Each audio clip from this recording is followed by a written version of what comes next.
Vocês sabem, minha gente, que Deus ensina de muitas formas.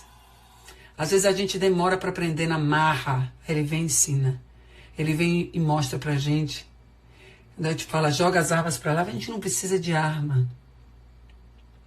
A gente não precisa de arma. A arma veio só para piorar as coisas.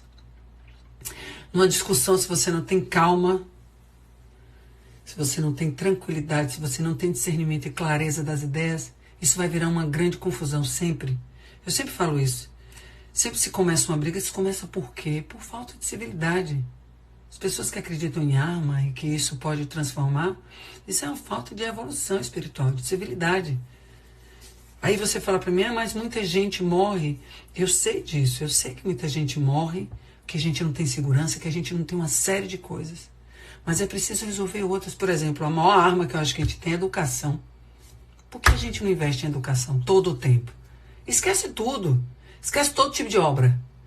Faz um pacto com a sociedade, com a comunidade que você vive. Faz um pacto. Nós não vamos ter obras faraônicas, gigantescas, transformar, deixar as cidades belas. Vamos trabalhar a educação. Aí com a educação a gente entende. E aí esses números virarão grandes exceções. Na verdade, sou utópico, mas eu acho que a gente precisa pensar mais nisso. Você quer ver uma coisa? A gente não pode sair de casa. A gente não pode sair de casa. Essa é a lei. Senão a gente se ferra, a gente pega esse vírus, a gente se contamina as pessoas que a gente ama, morre muita gente que a gente ama, morrem pessoas que a gente não conhece, mas que são semelhantes nossos, que a gente respeita e ama também. Então a lei é ficar dentro de casa. Tem coisas que pegam a gente assim repentinamente e ensina a gente de uma maneira louca, que é ficar enclausurado, que é ter medo, é receio do que a natureza trouxe pra gente aí, de uma coisa nova, que o ser humano, os homens estão correndo atrás, enlouquecidos, nas pesquisas, buscando uma vacina, buscando uma medicação, buscando conscientizar a gente, que eu acho que isso é um remédio, porque hoje a população está sofrendo desse vírus do medo também que a gente tem. Mas para que arma? A arma só vai piorar as coisas. Enfim, me deu vontade de falar isso, eu falei, isso é importante. Aliás, tem muitas coisas importantes que eu queria falar com vocês nas lives e coisas que acontecem durante a semana. Eu não consigo entrar toda hora no celular, como eu sempre falo a vocês. Vocês estão aí comigo ainda, né?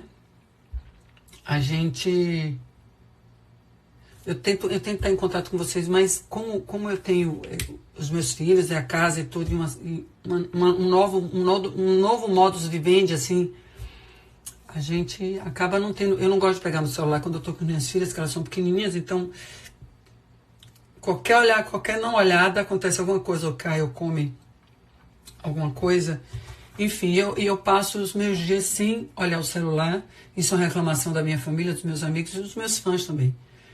Mas eu quero entrar aqui quando eu tiver o tempo para dividir com vocês. Esse tempo aqui que a gente entrou, já saiu, já entrou e a gente já saiu milhões de vezes dessa live, e eu quero continuar. E muitas coisas aconteceram, muitas coisas boas aconteceram, né? Eu tenho compartilhado muitas notícias positivas sobre sobre essa coisa do corona. Embora a gente não, na angústia que se está, a gente acha tudo ruim, mas dentro desse universo de crise tem os movimentos de saída aqui, os médicos, os cientistas, tantas atitudes louváveis, como esses médicos estão indo para o front, né, para tratar das pessoas, que eu acho maravilhoso. Eu fico muito emocionada e feliz de ver as pessoas em casa, muita gente obedecendo essa regra em prol do coletivo. Não é fácil, é difícil. Hoje eu li um texto falando disso. Como é difícil para quem tem que ficar em casa para proteger as pessoas que ama, e como é difícil você ter que sair de casa para proteger as pessoas que você ama. Gente que precisa trabalhar. A gente vive nessa dualidade. Não há uma saída, um raciocínio lógico, assim como não há vacina para o vírus. É uma nova realidade. A gente ainda não sabe o que é certo e o que é errado. É mesmo uma grande confusão. Tem pessoas que têm uma vida mais privilegiada, que pode ficar em casa, pode tratar isso até como um modo de recobrar uma série de vetores complicados dentro das suas vidas, mas tem muita gente passando necessidade, que tem que trabalhar, e essa dúvida de como é que vai ser os próximos meses. Tudo isso é um momento de reflexão mesmo de todos, de não conseguir compreender o que está. Assim como o vírus é uma dúvida para nós, e uma expiação assim, eu acho que é necessário ouvir todos os lados também. As pessoas, muita gente vivem, são realidades que a gente às vezes não se dá conta de que existem. Mas muito difícil, muito difícil. A minha tentativa aqui é levar para todo mundo, para as pessoas, um pouco da minha alegria, que é o que eu domino, que eu consigo dominar, e através da minha alegria realizar coisas, levar o máximo que eu posso e amar, né? Faço as minhas orações, fico pensando, meu Deus, eu tenho os meus filhos, eu fico pensando quantas pessoas têm os seus filhos e não tem a quem recorrer, e quando a gente pensa que os hospitais estão abarrotados de pessoas enfim, essa loucura que tá, e você fica pensando assim, meu Deus, que loucura é essa? Como é que nós vamos sair disso? Mas nós vamos sair. É muito difícil, tem muita gente aí, enfim, que precisa trabalhar, que precisa viver, e o receio de tomar a atitude errada. É muita coisa em jogo, é difícil a gente raciocinar, parar para raciocinar. E é preciso ter um distanciamento assim para poder analisar as diferentes situações que nós estamos vivendo, não só no nosso país, mas no mundo inteiro. É uma situação bem, bem diferente, bem difícil. Então, muitas coisas aconteceram essa semana. E eu quero passar aqui para vocês para olhar positivo. Olhar para o outro, pensar. Eu acho que a gente precisa, dentro das nossas possibilidades, pensar no outro.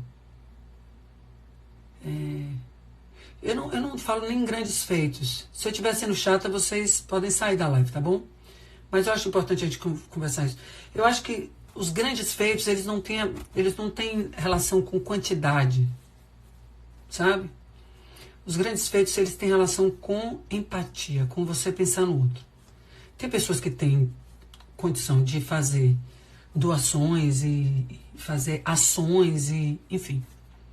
E tem pessoas que não conseguem mobilizar milhões de pessoas, mas conseguem mobilizar uma atitude, um pensamento,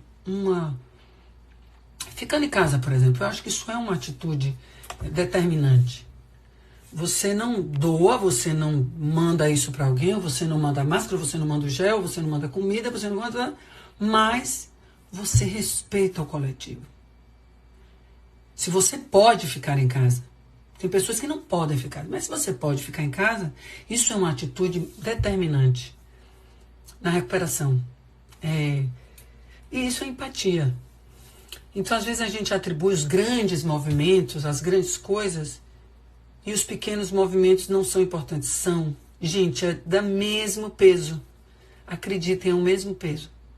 Às vezes, o tamanho daquela posição, daquela pessoa, é muito coerente com o tamanho das coisas que ela vive e das possibilidades que ela tem. Acreditem nisso. Então, eu acho que respeitar o coletivo. Dentro do coletivo, a gente tem milhões de coisas que envolvem a gente como sociedade. Milhões de coisas. Milhões de coisas. Milhões de situações. Isso que eu falei mesmo de pessoas terem que sair para trabalhar e pessoas que não devem sair de casa. E essa dúvida. Isso são situações diferentes da nossa sociedade. Então,